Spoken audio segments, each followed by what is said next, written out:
There's something in the woods of North America, and I'm here to find as much evidence as possible to support this claim. First, I need to take you all back to my encounter. It was 2023. I just graduated high school, and I was watching YouTube videos on missing 411 cases, which if you didn't know are missing persons cases that really don't have an out-in-the-open explanation. This intrigued me into doing my own research on missing persons cases in New York, and one specifically caught my attention. It caught my attention because there was only a handful of information on it, and it was only about 4 miles away from my grandpa's cabin in the Adirondacks, or right outside the preserve. It was a case of Earl Eric Dunkel. He went missing in 1993, which he was supposedly going on a hiking trip off of Steam Mill Road in Branningham, New York. His car was found at the end of this road, and not a trace of him was ever found. I did research and found there's only one hiking trail off of Steam Mill Road, so this is where he most likely went camping. Later in the summer, I got 2 friends to go with me in the Adirondacks to go hiking, and as an ulterior motive to go looking on that hiking trail where Earl most likely was on. On our second day at the cabin, all 3 of us decided to go down Steam Mill Road to try and find that hiking trail. It wasn't that hard to find, and we started hiking. About half a mile in, things started to feel weird. We felt as though we were being watched, and we also noticed the forest going completely silent at times. Maybe about a mile and a half into the hike, we decided to turn around because we heard some very strange noises I can't really explain. We mostly chalked it up to either our imagination or us just hearing normal forest sounds and thinking otherwise. We took the rest of the day hiking trails around the cabin, and even on some of these small hikes we felt weird. Mind you, we were filming most of this, and all of this is posted in a very amateur documentary on my channel. At night, I asked both of my friends if they wanted to go for a short night hike and record on my infrared camera. Only Garrett wanted to come, so we made sure we had charged flashlights, my infrared flashlight and camera, and some form of protection with us. We then went out on our night hike. Since stepping outside the cabin door, we both felt weird. Maybe 8 minutes of walking down the road, we heard some rustling in the woods to our left, so I shined the camera in that direction. I didn't see it at the time, but looking back through the footage, I saw this creature. It was pale, pretty tall, and had a very large head. About 2 minutes after unknowingly recording this creature, both Garrett and I saw a pale silhouette of a humanoid on top of a hill, about 200 feet away from us. We thought it could have been a person, so we started jogging back, and after about 15 seconds of jogging, we both glanced back. What we then saw still confuses me to this day. I saw a large 6 to 7 foot pale creature that I now saw was not human at all, and now was only about 50 feet away from us. It had the same large head as in the picture we took. Garrett saw it a little better than me. He said it was about 6 to 7 feet tall with long limbs and maybe claws or something like that. We both saw the skin stretch unnaturally thin over the bones of this creature. Mind you, we did not really hear this thing move at all. That could have been because we were jogging. As soon as we saw that this thing was that close, we sprinted for our lives back to the cabin, which was luckily pretty close. After a few minutes of running, we arrived right outside the cabin, where we looked around to see if whatever that thing was following us or not. And then we went back into the cabin and told our other friend about what we saw. I went back alone after this experience about 9 months later. While going on a short walk, I heard rustling, almost like something running around where I was. And after that I heard a very inhuman scream coming from deep in the woods. I will admit this could have been just some animal, but it sounded like nothing I've ever heard before. We'll be going back to the cabin soon this summer to do more research and see if we can see this creature again and get a better understanding and hopefully more evidence. After we posted a part of this footage to TikTok, the comments came flooding in, some trying to identify what we saw.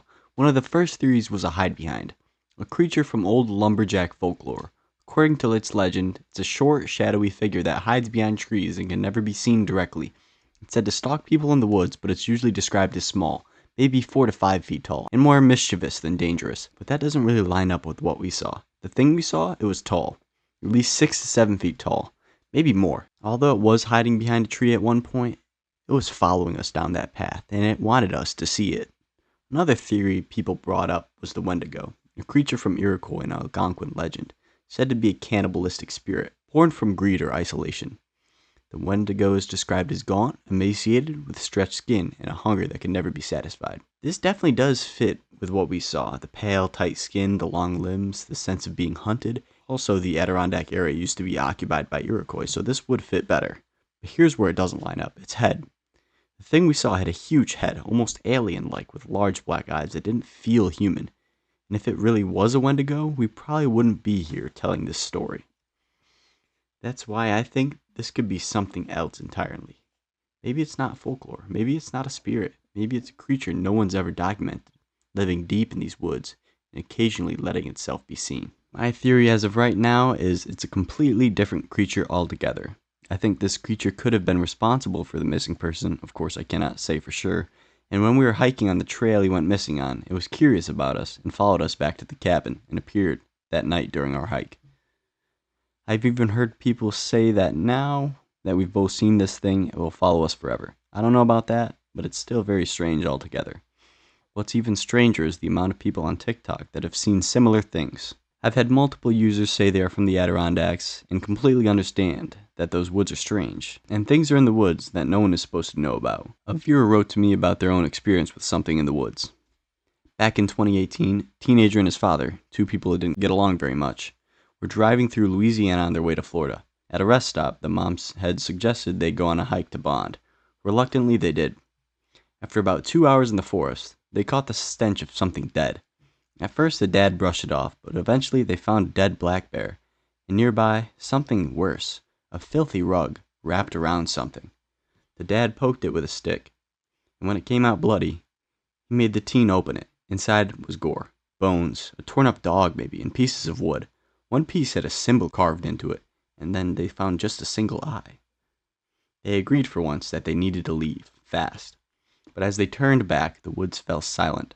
Then came the footsteps, something big rushing towards them. The teen slipped in the mud, and when his dad looked back, he didn't stop. He ran. The teen got up, and that's when he saw it, a figure, long black hair covering its face, standing too still, breathing too evenly for something that had just sprinted. It let out a wet, gurgling cough.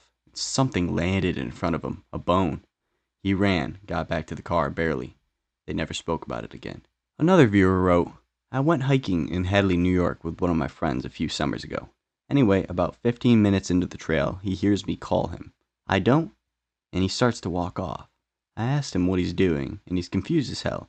It says that I called him, and he heard my voice in the woods, and I told him that I didn't, and we continued. Then we start hearing footsteps. The trail is dead silent, which is weird because there's always bugs or deer or some kind of animal like raccoons or possum. It happens again. We both agree to leave, and then when we get back to my car, I saw a creature similar to what you said you saw that was dimly lit from the indirect light of my headlights. I genuinely thought it was a rock because of the way it was hunched over, but I've hiked the trail hundreds of times and didn't remember a large rock being in that position. I immediately pull out and drive going probably about 80 on this dirt road all the way out of there. Another viewer wrote in, so it was around 2 a.m. Me and my 3 friends snuck out of my friend's house to go smoke on the New Hope train tracks. We walked for about an hour into the woods and we were under the tracks where a creek ran through. There was a concrete pad under the tracks. My friend was setting up a gravity bong. I was walking along the edge of the creek kicking beer cans and heard a limb break on a tree. All the crickets and birds had suddenly stopped making noise and something felt seriously off. I looked up and saw it standing there, hiding behind a tree staring at me, pale as a ghost, maybe 8 feet tall, skinny enough to look like it was starving. It just stared at me. For the first time ever in my life, I felt like I couldn't move or speak. I tried to yell to my friends and it just wouldn't come out. The creature jumped from behind the tracks and ran on all fours into the woods. My friend came and grabbed me and said my face was pale as a ghost. He asked me what ran above the tracks, claiming he thought it was the train. I looked over at my other friend, and his eyes looked shell-shocked. We grouped up and walked back to his house and sat down and talked about it. We agreed not to bring it up again because of how badly it shook me and my friends up. A few weeks later, I got a call from a close friend. He was all out of breath and said he just saw a skinwalker. At first, I didn't bring up what I had saw, but then he described it as the exact same thing. He was coming home from fishing at night and was passing through New Hope. He passed by a quarry and saw it standing at the road. He said it jumped the same way I saw into the quarry and down below. We agreed we wouldn't share it with anyone and let God deal with it. However, a week ago, I was driving with a friend and brought it up. He pulled the car over and told me he saw the same thing alone in the same place I did. I told my friend about it and he sent me your video. I told him I was going to reach out and here we are. I won't forget it ever and it had really messed me up for a while. Another viewer told me he saw the same exact thing in Georgia and even said it was within 5 to 10 feet of him in the complete darkness and he only realized after the fact. Another person from the Adirondacks said they experienced both the hide-behinds and mimics in the area. Mimics supposedly use the voices of your loved ones to try and lure you deeper into the woods away from safety. One person also said they lived in the Adirondacks and recently saw something very similar, a pale creature peering from behind a tree maybe 100 feet away from them. They also said it was probably about 6 to 7 feet tall and had very unnaturally pale skin. In this TikTok video I posted, there was at least 20 to 30 people in the comments saying that they're from the Adirondacks and have very similar experiences. So this still leads us to a few questions. What is this creature, and why did it let us see it?